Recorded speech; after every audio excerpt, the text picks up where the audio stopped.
प्यारे बच्चों, आज हम क्लास 8वीं विषय मराठी पाठ क्रमांक 7 ध्येय पूर्तिचा अध्यास इसके बारे में मालूमात हासिल करेंगे। उससे पहले डिजिटल स्कूल को सब्सक्राइब कीजिए, साथ ही साथ बेल आइकॉन के बटन को भी प्रेस कीजिए ताकि नए नए तालीम वीडियो सबसे पहले आप देख सकें। लेखक है लक्ष्मण लोंढे, प्रसिद्ध लेखक है। इन्होंने बहुत सारे लेख लिखे हैं, अखबारात में, रिसालों में शाया हुए हैं।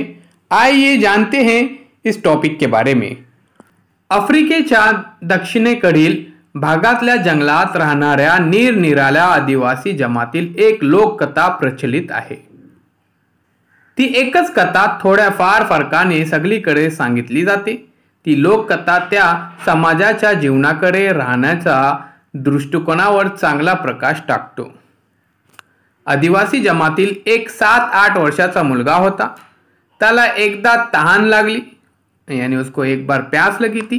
तो जंगलातल्या एका डवऱ्यावर गेला आणि ओझलीनं पाणी पिऊ लागला, यानी दोनों हाथ से वो पानी पीने लगा। पानी पीता पीता त्याला त्या पाण्यात एक सुंदर पक्षाचे प्रतिबिंब पडलेले दिसले। अब देखिए प्यारे बच्चों, उसको वहां पर एक खूबसूरत परिंदे की तस्वीर नजर आती है। लालसर चोच, नीली मोरपंखी पिस आणि पोपटी पोट असलेले तो अगदी छोटा चिमणी एवढा पक्षी होता। त्या डवऱ्याचा बाजूलाच असलेल्या एक झाडाच्या फांदीवर बसून तो आपली शेपटी हलवत गाणं म्हणत होता। तो मुलगा एक जंगलवासी असला तरी त्याने इतका सुंदर पक्षी यापूर्वी कधीच पाहिला नव्हता। अतिशय सुंदर पक्षी होता, बहुत ही खूबसूरत वो परिंदा था। त्याला तो इतका आवडला की तो पाणी पियाचाही विसरला आणि त्यानं मान वळवून वर पाहिलं।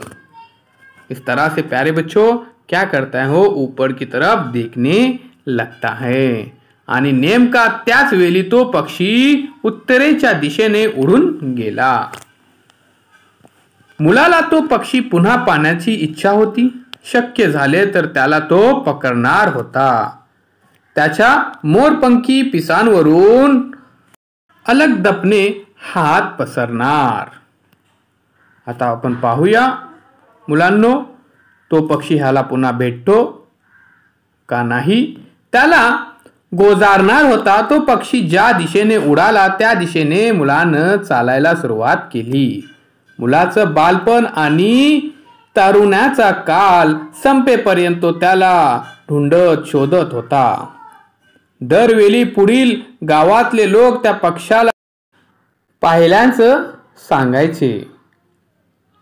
यानी प्यारे बच्चों, हर कोई यही बताता कि हमने उसको देखा है और इस तरफ वो उड़ के चला गया है आणि उत्तरेकडे पुढे उडून गेल्याचंही सांगायचे। मुलाचं वय वाढत जातं, परंतु मुलाचा शोध चालूच राहतो, कारण तो शोध सौंदर्य आणि स्वप्नपूर्तीचा असतो। तो प्यारे बच्चों, वो इस तरह से वो उसको ढूंढने ही चला जाता है एक जिद लेकर। मुलगा अखेर म्हातारा होतो तरी सुद्धा तो जिद सोडत नाही, सतत तो प्रयत्न करत असतो। आता मुलांना पाहूया पुढे काय होतो। लोक त्याला सांगत की तो पक्षी याच दिशेला तो उडत गेला आहे आणि मुलगा त्याच दिशेने सतत चालत जातो। मोठ्या कष्टाने तो डोंगरावर चढतो, पण तरीही त्याला तो पक्षी दिसत नाही। आता तो पार थकलेला असतो। आता आणखी शोध घ्यायचा त्राण त्याच्या शरीरात राहिलेलं नसतं, यानी अब पूरी तरह से अभी थक चुका है। अभी उसके जिस्म में वो ताकत नहीं है कि उस परिंदे को ढूंढे। श्रांत झालेला तो बर्फाच्या शेवावरच आडवा होतो आणि मृत्यूची वाट पाहू लागतो। एक मूल म्हणून सुरू केलेला आपल्या जीवनाचा पट प्रत्यक्ष मृत्यू येण्यापूर्वी त्याच्या समोर पुन्हा एकदा उलगडतो। जीवनाच्या प्रत्येक टप्प्यावर आपल्याला लागलेल्या सौंदर्याचा ध्यास त्याला आपलं जीवन फुकट गेल्यासारखं वाटत नाही. उलट ते आपण साफल्यानंच जगलो ह्याचा त्याला समाधान वाटतो. आखिर में जब वो पूरी तरह से प्यारे बच्चों थक जाता है और अपनी मौत की राह देखता है, तब उसके हाथ पे एक पंख, एक पीस उस परिंदे का आकर रुक जाता है. तब उसको देखकर उसको ऐसा लगता है उस बच्चे ने एक सीख सबको दी कि जिंदगी में खुद ब खुद कुछ नहीं मिलता, बल्कि मेहनत करके हासिल करना पड़ता है. हा जीवनाचा ध्यास कोणता असावा हे ज्याचं त्याने ठरवायचं.